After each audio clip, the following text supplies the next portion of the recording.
हमने उस समय के नारे सुने हैं, वो नारे मैं वापस नहीं लगाना चाहूंगा, लेकिन एक नारा मैं आज जरूर यहां से लगाना चाहूंगा कि मिले अंबेडकर और अखिलेश, मिले अंबेडकर और अखिलेश, खुल जाएंगे साधुओं के भेष।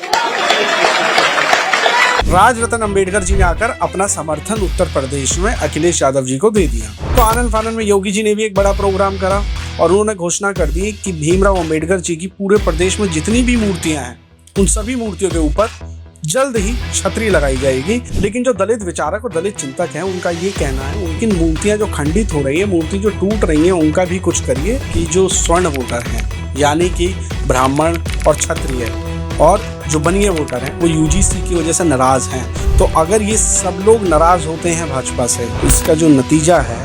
वो भाजपा के लिए ठीक नहीं होगा।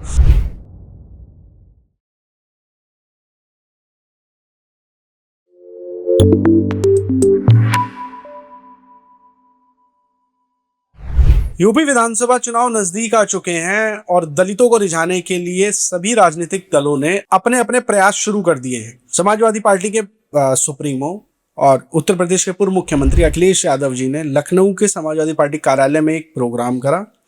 और उस प्रोग्राम में भीमराव अंबेडकर जी के परपौत्र राजरत्न अंबेडकर जी को बुलाया और राजरत्न अंबेडकर जी ने आकर अपना समर्थन उत्तर प्रदेश में अखिलेश यादव जी को दे दिया और उन्होंने एक नारा भी दिया कि मिले अंबेडकर अखिलेश, खुल जाएंगे साधुओं के भेष। अब यहाँ पर साधु जो शब्द है वो किसके लिए बोला गया है, अब ये मुझे आपको समझाने की जरूरत है नहीं, ग्राउंड जीरो के जो व्यूअर्स हैं वो इतने समझदार हैं। अखिलेश यादव ने जो दूसरी बड़ी घोषणा करी वो ये करी कि आने वाली 14 अप्रैल को भीमराव अंबेडकर जी की जयंती है और उन्होंने कहा कि पूरे प्रदेश में, हर सूबे में, हर गांव में भीमराव अंबेडकर जी की जो जयंती है उसको बड़े ही धूमधाम से मनाया जाएगा। समाजवादी पार्टी के कार्यकर्ता मनाएंगे और लोगों में जागरूकता फैलाएंगे कि संविधान रचयिता अंबेडकर जी के द्वारा जो संविधान बना है वो कितना जरूरी है, उससे हमें क्या अधिकार मिल रहे हैं और जो मौजूदा सरकार है वो उसे बदलना चाहती है।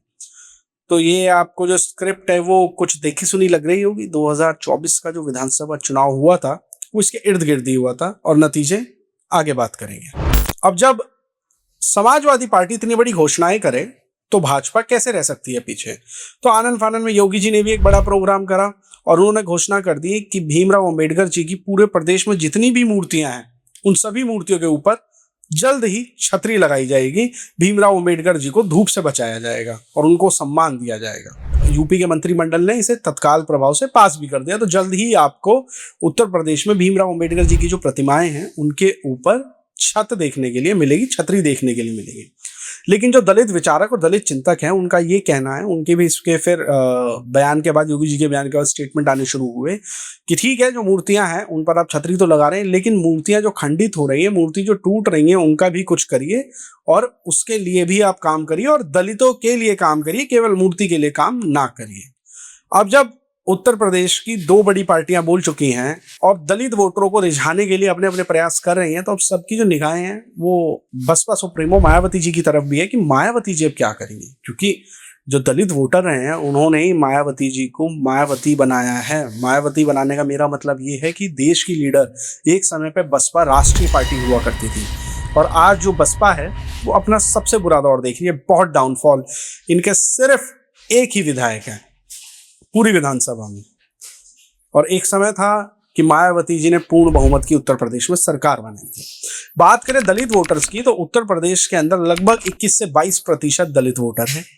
और दलित वोटर के अंदर भी जब बाइफर्केशन देखें तो इसकी आधी जनसंख्या में जाटव वोटर हैं जो कि मायावती जी की ही जाति से आते हैं, सजाती हैं। तो उन्होंने मायावती जी को अब तक सपोर्ट दिया है। लेकिन 2014 के चुनाव से ट्रेंड टूटा और जो दलित वोटर हैं उनका जो रुझान है, उनका जो झुकाव है वो शुरू हुआ भाजपा के पास और यही नतीजा था कि उत्तर प्रदेश में भाजपा की इतनी लोकसभा और विधानसभा में सीटें आई, 17 में सरकार बनी, 22 में सरकार बनी। लेकिन 2024 के चुनाव में ये ट्रेंड टूटा और जो भाजपा की बिल्कुल कहा जाए कि कैडर बन चुकी थी, दलित जातियों के अंदर भी जो दूसरी जातियां हैं जैसे कि पासी समाज हो गया और भी कई जो कम परसेंटेज में है लेकिन बहुत सारे हैं, तो उनका जो झुकाव था वो 2024 के चुनाव में अखिलेश जी की तरफ हुआ और यही नतीजा रहा कि लोकसभा में 37 सीटें समाजवादी पार्टी की आई और 6 सीटें कांग्रेस पार्टी की आई और दोनों ने मिलकर भाजपा का प्रदर्शन खराब कर दिया। तो अब जब हम 2027 के विधानसभा चुनाव को देख रहे हैं तो इस वक्त हमें एक बात पर गौर देना होगा कि जो स्वर्ण वोटर हैं यानी कि ब्राह्मण और क्षत्रिय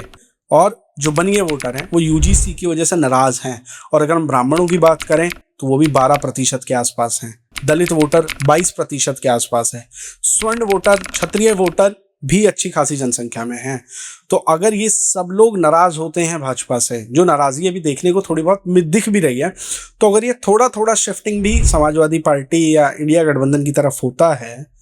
तो इसका जो नतीजा है वो भाजपा के लिए ठीक नहीं होगा।